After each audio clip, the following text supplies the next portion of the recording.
रास्ता नहीं था, पानी की सहूलत नहीं थी, और तो और आज बहुत सारी सहूलतें, उस वक्त सहूलतें भी नहीं थी।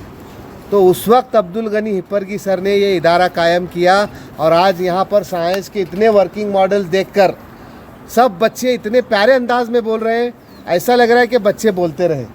कोई भी बच्चा ऐसा सटपटा नहीं रहा है, बल्कि प्यारे अंदाज में छोटी मोटी गलतियाँ सभी बच्चों से होती रहती है, लेकिन उनका जो कॉन्फिडेंस है वो बहुत अच्छा था। जितनी भी बच्चों ने जो प्रेजेंटेशन दिया, जो एक्सप्लेन किया, तो यकीन जानो बच्चों, अगर ये संजीदगी तुम्हारे अंदर कायम रहेगी तो आप सभी, आज तुम यहाँ पर छोटे घरों में रहते हैं, छप्पर के टीन के घरों में रहते हैं, आज जो है तुम्हारे पास कुछ परेशानियाँ हैं।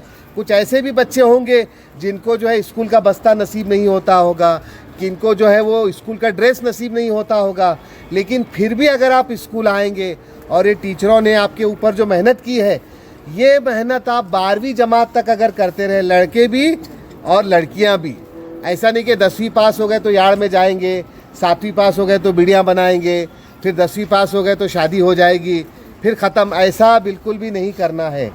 लड़के और लड़कियां गौर से सुनो और अपने अम्मी अब्बा को बताओ, जो बच्चे 12वीं जमात तक सिर्फ पढ़ाई करते हैं, मोबाइल में ध्यान नहीं डालते, रील्स में ध्यान नहीं डालते, मोबाइल पे वीडियो गेम वगैरह नहीं खेलते और सिर्फ पढ़ाई पर ध्यान देते हैं और ये सोचते हैं कि हम पढ़कर कुछ बनेंगे, तो वो बच्चे कुछ बनते हैं। जो बच्चे मोबाइल में लगे हुए रहते हैं, जो रील्स देखते हैं, रात में 12 बजे तक अम्मी भी मोबाइल देख रहे हैं, बच्ची भी मोबाइल देख रही है, अब्बा भी मोबाइल देख रहे हैं, तो सुबह में स्कूल में उठ पाएंगे क्या? फजर की नमाज़ पढ़ पाएंगे क्या?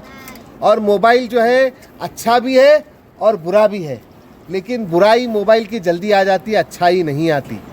तो बच्चों, सभी कुछ बातें गौर से सुनो। आप पहली में, दूसरी में, तीसरी में, कौन सी भी जमात में रहने दो, कुछ बच्चे बचपन से होशियार रहते, कुछ बच्चों को 5वीं 6वीं तक कुछ भी नहीं समझ में आता, 8वीं 9वीं के बाद समझ में आता, कुछ बच्चों को 10वीं तक लिखने भी नहीं आता, पढ़ने भी नहीं आता, लेकिन 11वीं 12वीं में वो बच्चे होशियार हो जाते।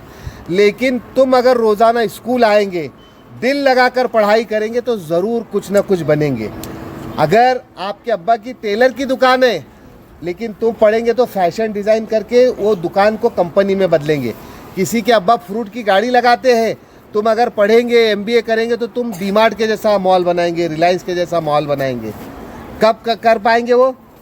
जब तुम पढ़ेंगे। तो हर चीज़ के लिए पढ़ना ज़रूरी है, हर चीज़ के लिए। कुछ भी करना है तो पढ़ना है।